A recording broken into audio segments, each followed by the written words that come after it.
తిరుపతి జిల్లా వాకాడు మండలంలో రాష్ట్ర ప్రభుత్వం ఎంతో ప్రతిష్టాత్మకంగా ప్రవేశపెట్టిన రెవెన్యూ దినోత్సవం కార్యక్రమం మండల తహసీల్దార్ రామయ్య ఆధ్వర్యంలో ఘనంగా నిర్వహించారు.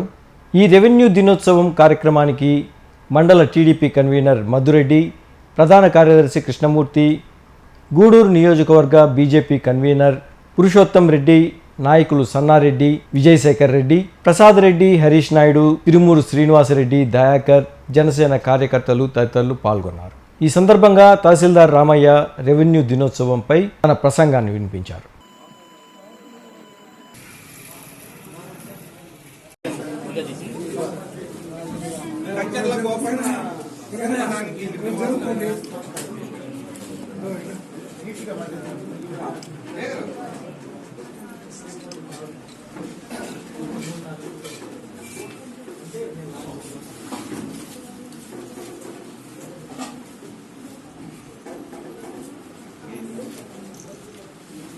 లాస్ట్ జనగణ మన తక్కువ చేస్తున్నారు.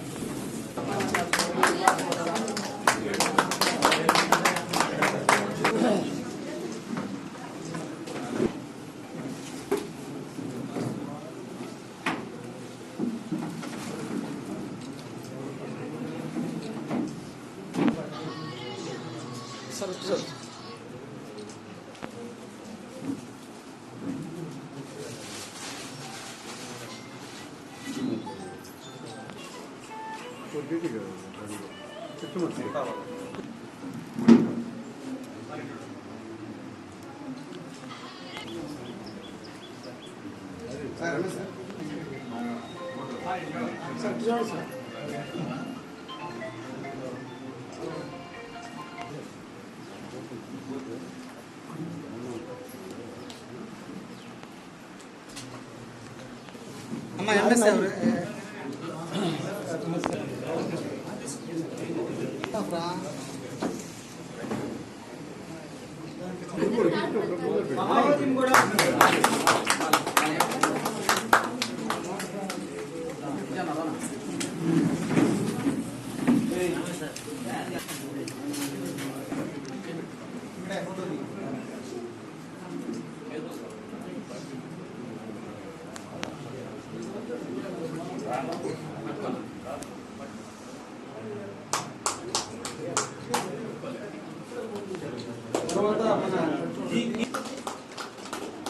తర్వాత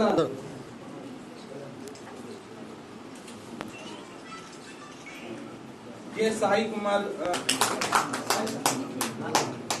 తర్వాత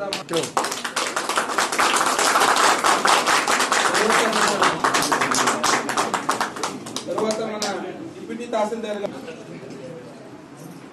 తర్వాత విఆర్ఏ, తర్వాత 300 ఎండార్స్మెంట్లు, తర్వాత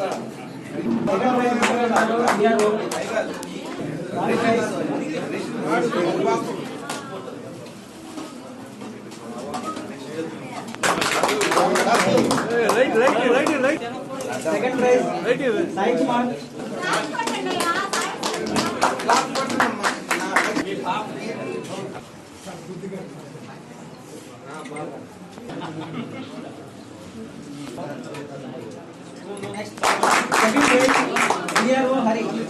ఇప్పుడు లేదు. తెలంగాణలో తెలుగుదేశం గవర్నమెంట్ ఇచ్చిన తర్వాత పోయినసారి జూన్ 20వ తేదీ అప్పుడు టీటీ గారికి ఫోన్ చేసి ఎవరన్నా ఎంత ఘనంగా అయితే చేయలేదు, ఈసారి అధికారికంగా ప్రకటించి జనాలలోకి రెవెన్యూ డే అంటే ఏంటి అవన్నీ వివరాలు తెలియజేసే దానికోసమే ఈరోజు మన ఎంఆర్ఓ గారు కూడా ఇంత పెద్ద ప్రోగ్రామ్ ని చేయడం జరిగింది. నన్ను ఇక్కడికి ఆహ్వానించినందుకు ఎంఆర్ఓ గారికి అందరికీ ధన్యవాదాలు తెలుపుకుంటూ, రెవెన్యూ డిపార్ట్మెంట్ కూడా ఒక ముళ్ళు మీద క్రియేటివ్ ఆడింది. ఎందుకంటే చిన్న సమస్య వచ్చినా చిన్నోడైనా రెవెన్యూ డిపార్ట్మెంట్గా ఎక్కువ ఫోన్లు కానీ అన్ని కింద స్థాయి తలార్లు కాడి నుంచి ఆర్ఐలు, ఈఆర్ఓలు, ఎంఆర్ఓ దాకా ఉండేది. ఒక ఇల్లు కాలిపోయినా కానీ, ఉన్న యాక్సిడెంట్ లో చచ్చిపోయినా కూడా పోలీస్ డిపార్ట్మెంట్కి తెలిపినా కూడా ఏదన్నా శవ పంచనామా చేయాలంటే కూడా ఎంఆర్ఓ లేదే అక్కడ చేయలేదు. ఎందుకంటే అనాథ సేవ అనుకోండి ఎంఆర్ఓ ఉండాలి. వీటన్నిటికీ మెయిన్ రెవెన్యూ డిపార్ట్మెంట్. ఈ రెవెన్యూ డిపార్ట్మెంట్ కింద అనేక డిపార్ట్మెంట్లు కూడా పనిచేస్తుంటాయి. కానీ మనం అన్ని డిపార్ట్మెంట్ల కాడ కూడా ఎక్కువ లావాదేవీలు ఉండేదంటే రెవెన్యూ డిపార్ట్మెంట్తోనే. ఈ విధంగా వాళ్ళు కూడా మనకి అనేక సేవలు చేస్తూ వాళ్ళ సేవలు కూడా మనం గుర్తించుకుంటూ వాళ్ళకు కూడా మనం తగిన విలువ ఇవ్వాలి. ఎందుకంటే కొంతమంది ఉంటారు, నేను చెప్పింది ఈ రోజే జరగలేదు, ఎందుకు చేయలేదని దబాయించే వాళ్ళు ఉంటారు. అవన్నీ కూడా తప్పు. వాళ్ళకి అవకాశం వస్తే ఏదైనా చేయగలుగుతారు. మనం లీగల్ గా ఉండే పోతే ఏదైనా ఎంఆర్ఓ గారు కానీ ఆర్ఐ గారు కానీ తహసీల్దార్ అటువంటి కాకుండా ఇన్లీగల్ తీసుకుపోయి వాళ్ళు ఇబ్బంది పెట్టడం కూడా మనకి కరెక్ట్ కాదు.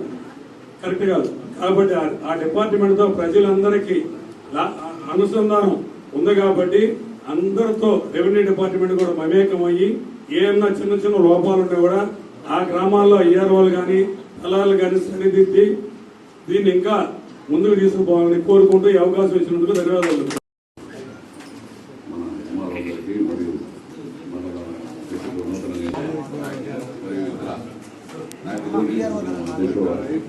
అందరికీ మరియు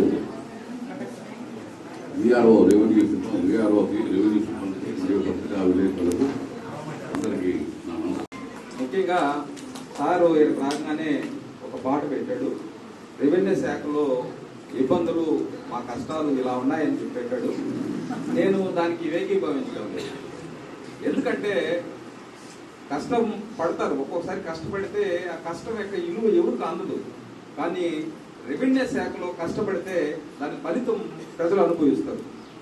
కాబట్టి నేను ఇది కష్టంగా కాకుండా వాళ్ళు సముచిత సేవాభావంతో చేశారని భావిస్తాను.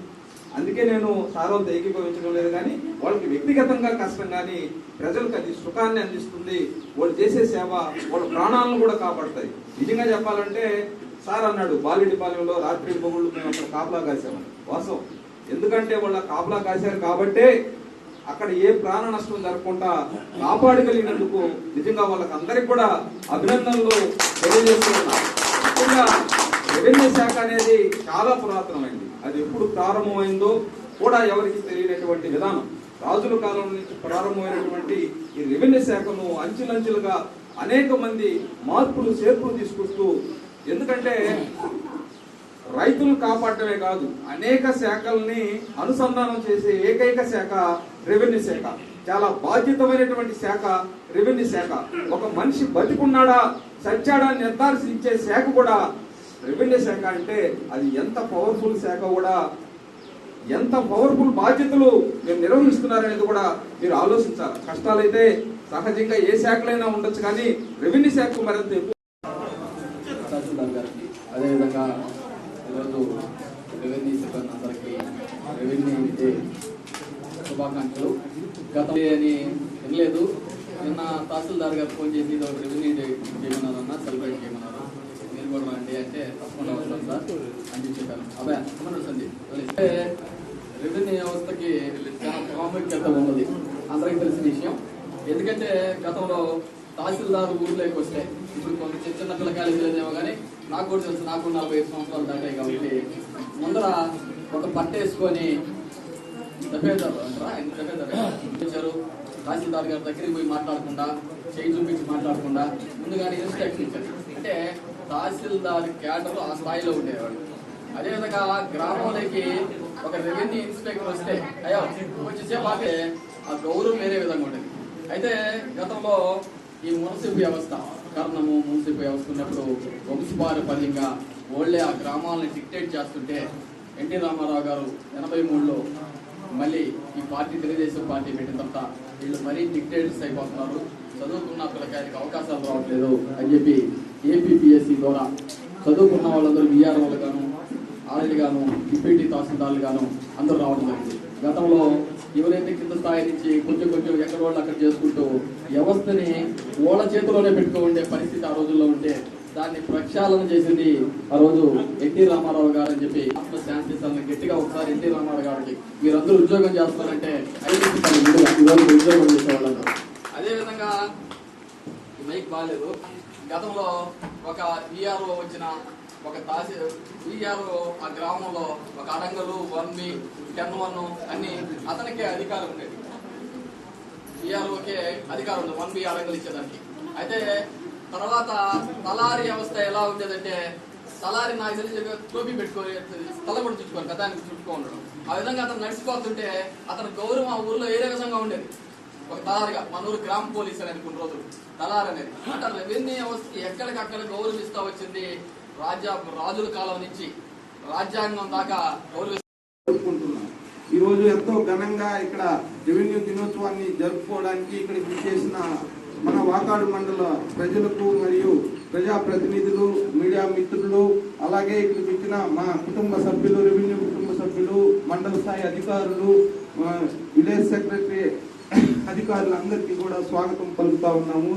ఈ ప్రాంగణాన్ని మనకు తెలుసు, మనకి కంచర్ల గోపన్న, ఆయన పేరు తెలియకపోవచ్చు కానీ ఆయన అన్నమయ్య పేరుతో మనకి సుపరిచితుడు.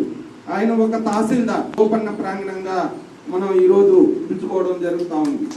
ఈ కంచెల గోపన్న ప్రాంగణానికి మరికొద్దిసేపట్లో మన వాకాడు మండలం టీడీపీ అధ్యక్షులు వారు వస్తున్నారు. అలాగే టీడీపీ ప్రధాన కార్యదర్శి వారు, అలాగే ప్రజాప్రతినిధులు విజయశేఖర్ రెడ్డి అన్న గారు అందరూ కూడా వస్తున్నారు.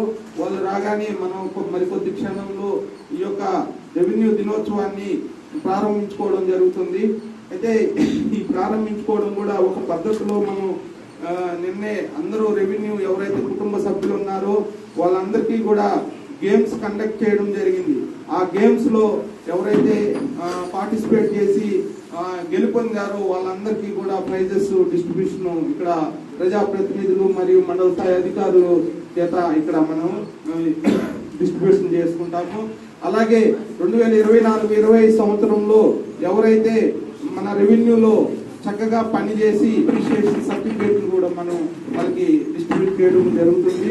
అలాగే ఈ యొక్క రెవెన్యూ వ్యవస్థ గురించి కూడా మనం కొన్ని మాటలు చెప్పుకోవడం జరుగుతుంది. అలాగే ఇక్కడ మనకి కూడా మాట్లాడతారు. అలాగే